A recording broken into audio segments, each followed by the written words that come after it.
Hey, welcome back to my YouTube channel, Gaurav Laksh. How to speak English.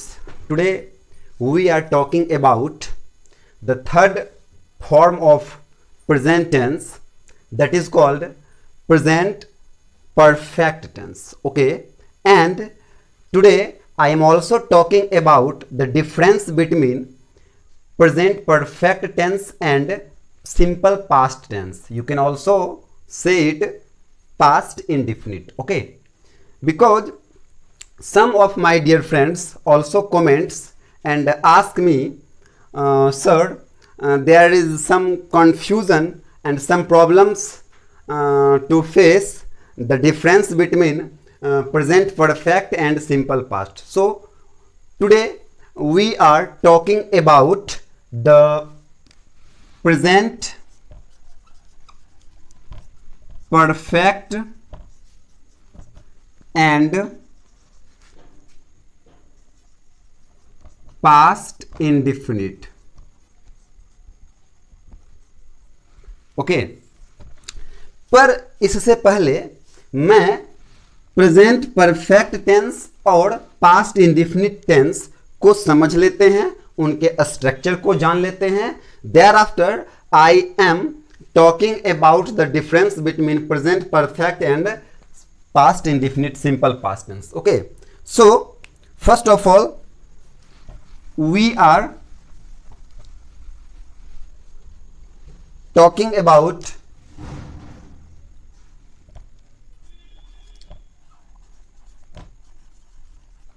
present perfect tense. Okay, ये present tense का तीसरा form है, present perfect tense. तो present perfect, जैसा कि आप इसके अर्थ से ही परफेक्ट समझ रहे हैं, अर्थात पूर्ण. इसके अंतर्गत वैसे वाक्यों का बोध होता है जो पूर्ण हो, परफेक्ट हो, अर्थात जो समाप्त हो चुका हो, कंप्लीट हो चुका हो, पूर्ण हो चुका हो. ठीक है, अर्थात मैं ये कहूं कि वर्तमान समय में होने वाले वैसे कार्य, वैसे काम जिसके पूर्ण परफेक्ट रूप से पूर्ण होने का बोध हो, वैसे वाक्यों को प्रेजेंट परफेक्ट टेंस में होना समझा जाता है. मैं एक एग्जाम्पल के द्वारा इसे समझाता हूं. जैसे मैं ये कहूं कि वह आ चुका है, वह आ चुका है. तो जैसा कि आप वाक्य से जान रहे हैं, आ चुका है यानी आने का कार्य पूर्ण रूपेण समाप्त हो गया है. ठीक है, एक और एग्जांपल मैं लेता हूं. जैसे तुम खा चुके हो, तुम खा चुके हो. ठीक है, या हम खा चुके हैं, सॉरी, मैं खा चुका हूं, मैं खा चुका हूं, अर्थात खाने का कार्य पूरा हो चुका है. ठीक है, तो वाक्य से ही आप समझ पा रहे हैं कि वर्तमान समय में होने वाले कार्य के पूर्ण रूपेण समाप्त हो जाने का बोध होता है. अब इसको हिंदी अनुवाद को पहचानने का एक और सिंपल तरीका है कि वाक्य के क्रिया के अंत में चुका हूं, चुका है, चुकी है, अथवा आ है, ई है, आ है, ठीक है, ई है या ए है, लगा रहे. ठीक है, तो इनसे भी आप समझ सकते हैं कि वाक्य प्रेजेंट परफेक्ट टेंस में है. ठीक है, तो अब इसके मैं स्ट्रक्चर की बात कर लेता हूं. प्रेजेंट परफेक्ट टेंस के बनाने का नियम है, बनाने का नियम सब्जेक्ट प्लस हैव या हैज प्लस वर्ब 3 अर्थात वर्ब का तीसरा form plus other word object. It's very simple. ये प्रेजेंट परफेक्ट टेंस के बनाने का स्ट्रक्चर है। अब बात यदि मैं करूं हैव और हैज का, तो आप सभी लोग जानते हैं कि आई कोमा वे यू और दे के साथ हैव यूज करेंगे और ही सी इट और नेम के साथ हैज यूज करेंगे। ठीक है, ये इसका स्ट्रक्चर हो गया। अब स्ट्रक्चर के मुताबिक मैं अनुवाद पे आता हूं, तो subject third person singular number ही है, तो इसके साथ हैज यूज होगा। ही हैज आना का कम, ही हैज कम। मैं खा चुका हूं, ओके, मैं खा चुका हूं। I have eaten.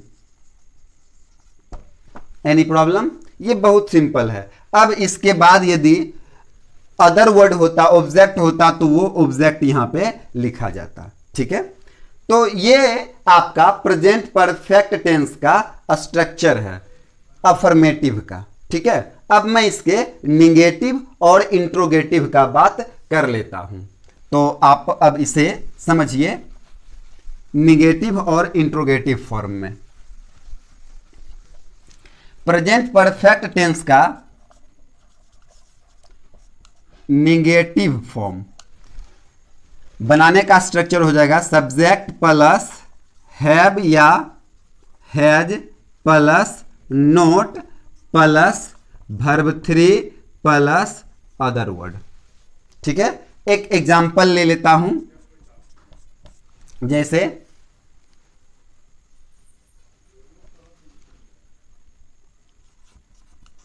उसने मुझे नहीं बुलाया है। उसने मुझे नहीं बुलाया है। ठीक है, आप देख पा रहे हैं आ है। मैंने आपको बताया था कि इसके पहचान का नियम आ है, ई है, ए है, अथवा चुका है, चुकी है, चुके हैं, चुका हूं इत्यादि से आप इनके हिंदी अनुवाद को समझ सकते हैं कि वाक्य प्रेजेंट परफेक्ट में है। या फिर आप इससे भी जान सकते हैं कि यदि किसी वाक्य के पूर्ण रूपेण प्रेजेंट में पूर्ण रूपेण समाप्त होने का बोध यदि हो रहा हो, तो अर्थात वो वाक्य प्रेजेंट परफेक्ट टेंस में है। जैसे कि उसने मुझे नहीं बुलाया है, यानी बुलाने का कार्य पूरा हो चुका है। जो बुलाने का था या नहीं था वो कंप्लीट हो चुका है, उसने मुझे नहीं बुलाया है। तो अब इसके स्ट्रक्चर के मुताबिक इसका अनुवाद कर लेते हैं। He has not called me. He has not called me या he has not invited me. Invited me, यहां पे कॉल्ड या इनवाइटेड वर्ब 3 हो गया, वर्ब 3। कोई प्रॉब्लम? ठीक है, अब मैं इसके इंट्रोगेटिव फॉर्म का बात कर लेता हूं।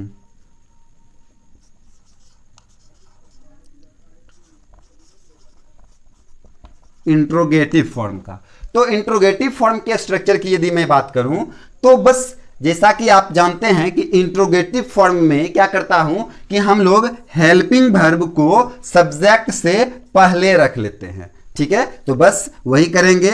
आपका हैव या हैज जो कि सब्जेक्ट से पहले आ जाएगा, देयर आफ्टर सब्जेक्ट। उसके बाद यदि इसमें निगेटिव भी रहे तो यहां पे नोट यूज करेंगे, और यदि निगेटिव ना रहे तो नोट यूज नहीं करेंगे। ठीक है, उसके बाद वर्ब 3 प्लस अदर वर्ड।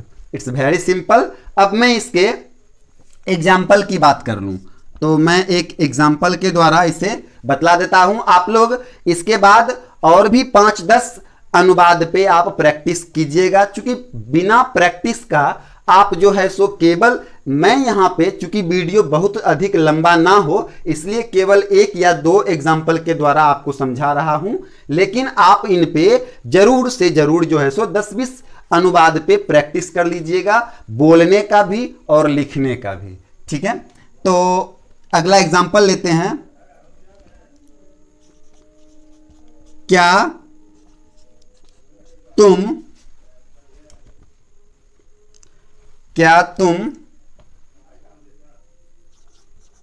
उसे नहीं बुलाया है? क्या तुमने उसे नहीं बुलाया है? ओके, आप देख पा रहे हैं, बुलाया है, क्या तुमने उसे नहीं बुलाया है। अब इसका स्ट्रक्चर के मुताबिक क्या हो जाएगा, आप देख रहे हैं कि सब्जेक्ट है तुमने, तो इसलिए यहां पे हम हेल्पिंग वर्ब हैव को लेंगे। Have you not called him? Have you not called him? Okay, या have you not invited him? आप इतना माइंड में सेट कर लीजिए कि परफेक्ट टेंस, चाहे वो प्रेजेंट का हो या पास्ट का हो या फ्यूचर का हो, परफेक्ट टेंस का अर्थ ही है कि वो वर्ब 3 फॉर्म लेगा। ठीक है, वर्ब 3 लेगा, इसलिए आप चाहे वो फिर पॉजिटिव हो या नेगेटिव हो या इंट्रोगेटिव हो, आप हमेशा वर्ब 3 का ही इस्तेमाल कीजिएगा। That's all. अब मैं बात करता हूं पास्ट इंडेफिनिट टेंस का, तो चलिए हम लोग आते हैं पास्ट इंडेफिनिट पे। इसे मिटा दूं। पास्ट इंडेफिनिट, जिसे सिंपल पास्ट भी कहते हैं। पास्ट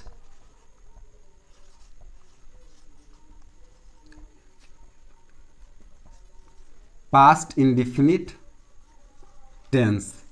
ठीक है, ये पास्ट का पहला रूप है। तो अब पास्ट टेंस का मैं बात करता हूं। पास्ट टेंस से पहले तो इंडेफिनिट के अर्थ से समझ सकते हैं कि किसी भी वाक्य के इस समय, इस काल में होने वाले किसी भी कार्य के अनिश्चितता का बोध होता है, अर्थात कार्य के निश्चित होने का बोध नहीं होता है। जैसे मैं ये कहूं कि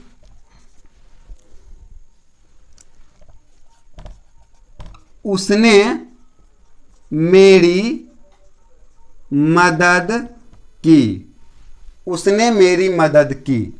ओके, या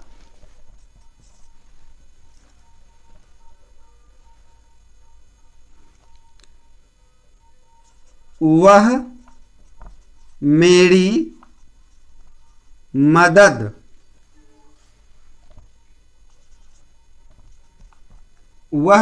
मदद या सहायता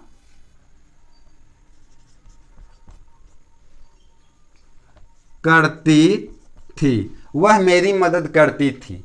ठीक है, तो इस वाक्य के पहचान का नियम है कि या तो वाक्य के अंत में आ, ई या ए लगा रहे, अथवा ता, था, ती, थी, ते, थे लगा रहे। ठीक है, एक और एग्जांपल ले लेते हैं। वह स्कूल जाता था, वह स्कूल जाता था। तो आप देख पा रहे हैं कि ता, था, ती, थी या आ, ई, ए लगा हुआ है वाक्य में। साथ ही वाक्य से यह भी बोध होता है कि वाक्य कब प्रारंभ हुआ और कब तक चला ये अनिश्चित है, किंतु ये कन्फर्म है कि कार्य जो है वो भूतकाल में हुआ है। ठीक है, जैसे उसने मेरी मदद की। ठीक है, ये जो मदद करने का जो बात हो रहा है ये भूतकाल का बात है, भूतकाल में यह हो चुका। ठीक है, उसके बाद वह स्कूल जाता था, वह स्कूल जाता था। ठीक है, ये भी भूतकाल का बात है। कब जाता था, कब तक गया था, ये यहां पे क्लियर नहीं है, अर्थात अनिश्चित है, इंडेफिनिट है। किंतु भूतकाल में हुआ है, इसलिए इसे हम पास्ट इंडेफिनिट टेंस कहते हैं। अब मैं यदि इसके स्ट्रक्चर की बात करूं तो इसका स्ट्रक्चर हो जाएगा आपका सब्जेक्ट, इसका स्ट्रक्चर हो जाएगा subject plus V2 plus other word object, ये इसका स्ट्रक्चर है। अर्थात V2 यहां पे पास्ट इंडेफिनिट में वर्ब का दूसरा फॉर्म V2 लिया जाता है। इसके लिए मित्रों आपको वर्ब के 3 रूप कम से कम जो है सो याद होने ही चाहिए, वर्ब 1, वर्ब 2 और वर्ब 3। तभी जो है सो आप अच्छे इंग्लिश बोल पाइएगा और शुद्ध शुद्ध इंग्लिश लिख भी पाइएगा। ठीक है, तो अब मैं इसके स्ट्रक्चर के मुताबिक इसे ट्रांसलेट करता हूं। जैसे ही, उसने मेरी मदद की, उसने मेरी मदद की। सी हेल्प्ड मी, यहां पे आप देख पा रहे हैं हेल्प्ड जो कि वर्ब 2 है, हेल्प, हेल्प्ड, हेल्प्ड। ठीक है, वह मेरी मदद करती थी, सेम सी हेल्प्ड मी। या यहां पे आप इसे ऐसे भी बना सकते हैं, सी यूज्ड टू हेल्प मी। ठीक है, तो भी वहां पे आप देख पा रहे हैं कि यूज्ड जो है यूज का वर्ब 2 फॉर्म है। तीसरा, वह स्कूल जाता था, he went to a school, he went to a school. अब मित्रों मैं इसके निगेटिव और इंट्रोगेटिव फॉर्म के बारे में बात करेंगे। ठीक है, आई होप यहां तक आप लोग सब समझ गए होंगे।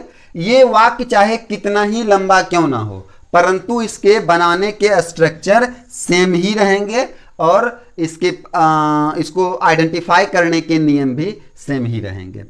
अब मैं इसके निगेटिव और इंट्रोगेटिव फॉर्म को जान लेते हैं, फिर मैं दोनों ही टेंस प्रेजेंट परफेक्ट और पास्ट इंडेफिनिट में अंतर समझेंगे।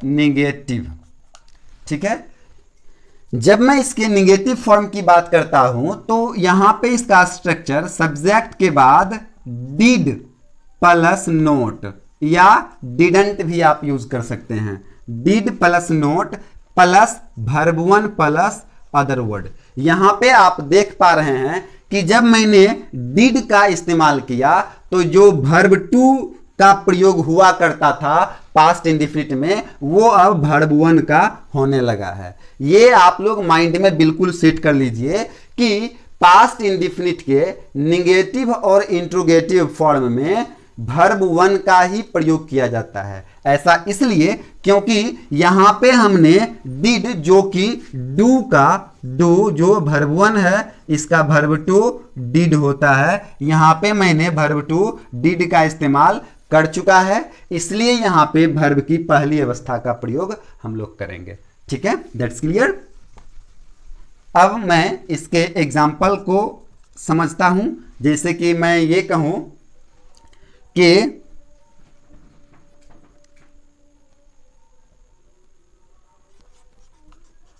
उसने तुम्हें नहीं बुलाया, उसने तुम्हें नहीं बुलाया। ठीक है, उसने तुम्हें नहीं बुलाया। ही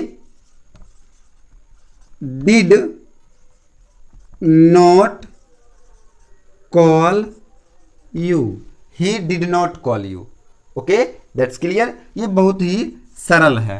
अब आप इसके एक दो और एग्जाम्पल जान सकते हैं। जैसे मान लो ये कहें कि मोहन ने मेरी मदद नहीं किया, मोहन ने मेरी मदद नहीं किया, Mohan did not help me. Okay, ठीक इसी प्रकार से बन जाएगा, मैंने तुम्हें यहां नहीं बुलाया, I did not call you here. Okay, that's clear. तो यहां पे एक चीज आप कॉमन देख रहे हैं, वो ये कि चाहे सब्जेक्ट आपका किसी भी पर्सन या किसी भी नंबर में क्यों ना हो, आप प्रत्येक के साथ डिड का ही इस्तेमाल कीजिएगा। ओके, अब मैं इसके इंट्रोगेटिव फॉर्म की बात कर लेता हूं।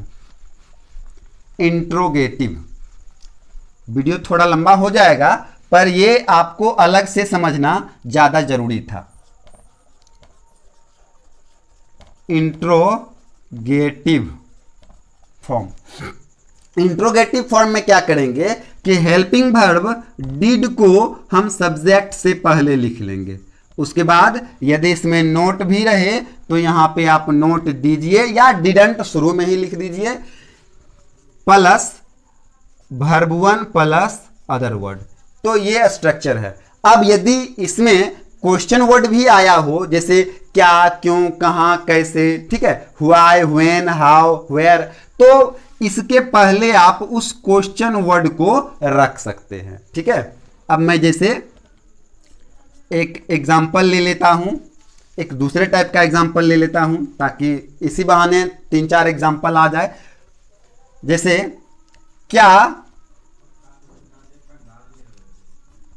राम ने रावण को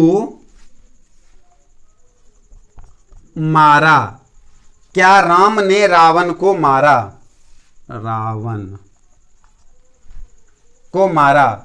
आप देख पा रहे हैं क्या आगे लगा हुआ है, तो हो जाएगा डिड राम किल रावण। यदि इसमें नोट लगा रहे, क्या राम ने रावण को नहीं मारा, यदि यहां पे नहीं लगा रहे सपोज, तो वहां पे आप डिड राम नोट, यहां पे आप नोट यूज कर दीजिएगा, नोट किल रावण। परंतु यहां पे किल्ड बिल्कुल नहीं दीजिएगा क्योंकि मैंने आगे डिड यूज कर चुका हूं। ठीक है, हां, आप केवल इसके पॉजिटिव फॉर्म में, पास्ट इंडेफिनिट के पॉजिटिव फॉर्म में ही वर्ब टू का इस्तेमाल कीजिएगा। अब एक और एग्जांपल से समझ लेता हूं, जैसे उसने तुम्हें क्यों नहीं बुलाया। उसने तुम्हें क्यों नहीं बुलाया। ठीक है, तो यहां पे हो जाएगा क्वेश्चन वर्ड क्यों है, तो why did he not call you. Why did he not call you. Okay, तो मैं ये समझूं कि आप लोग यहां पे सिंपल पास्ट यानी पास्ट इंडेफिनिट और प्रेजेंट परफेक्ट टेंस को भली भांति समझ चुके हैं।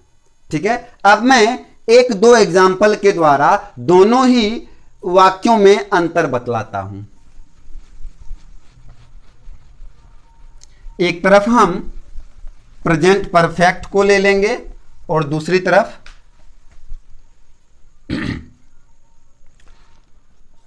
यहां पे देखिए मैं एक एग्जाम्पल लिखता हूं,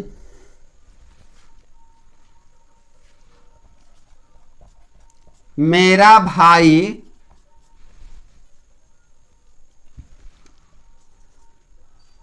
कल, मेरा भाई कल पटना, मेरा भाई कल पटना गया है। मेरा भाई कल पटना गया है। ठीक है, और दूसरा एक वाक्य ले लेता हूं, मेरा भाई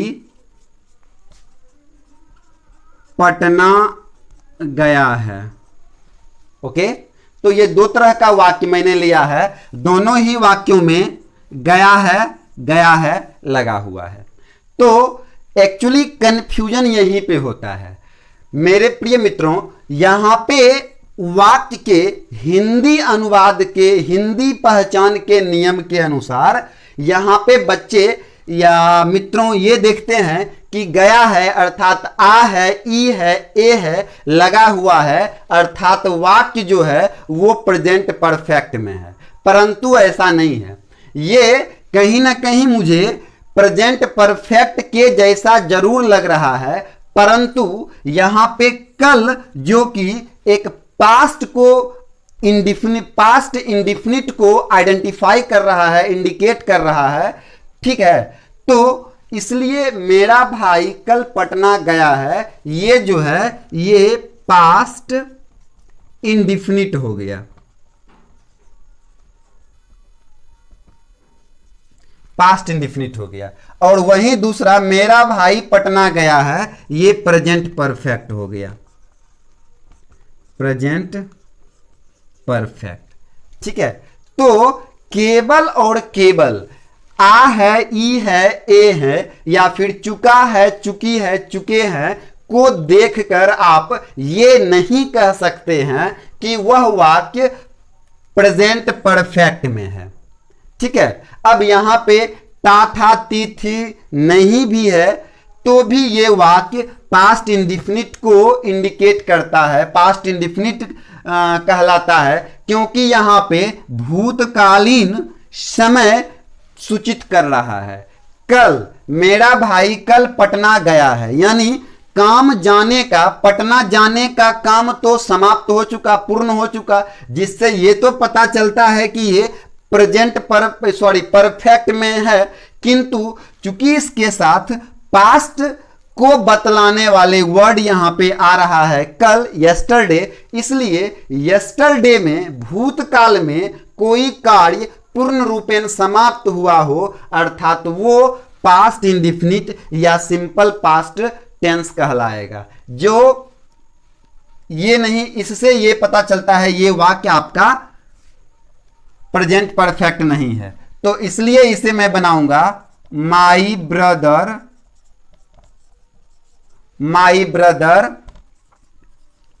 वेंट टू पटना,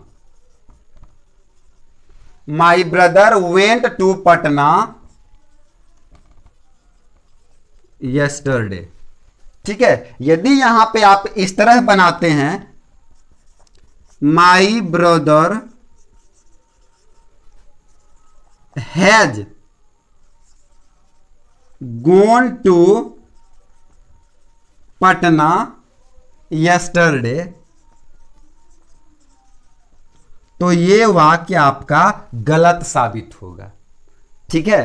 क्योंकि यहां पे भाई ये नहीं देखना है कि केवल गया है, चुका है, चुकी है, वहां पे ये भी देखना है कि कहीं वाक्य में कोई भूतकालीन वर्ड, भूतकालीन समय सूचक शब्द तो नहीं आया है, ठीक है। तो यदि भूतकालीन वर्ड आया हो तो फिर वो वाक्य आपका सिंपल पास्ट या पास्ट इंडिफिनिट में बन जाएगा। अब वहीं दूसरी ओर इसमें आप देख रहे हैं कि कोई भूतकालीन वर्ड नहीं है, मेरा भाई पटना गया है, तो वहां पे आप my brother has gone to Patna दे सकते हैं, ठीक है। और इस प्रकार से ये वाक्य सही है।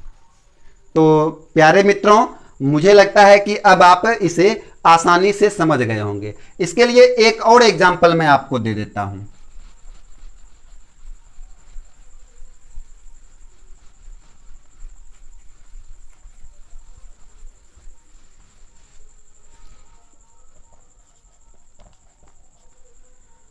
सॉरी,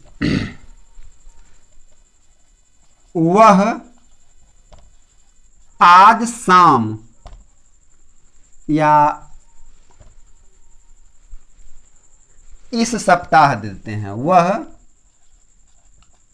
इस सप्ताह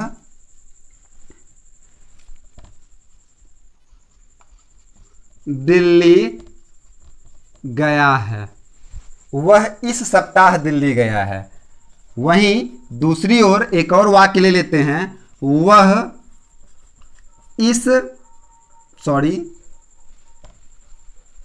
अगले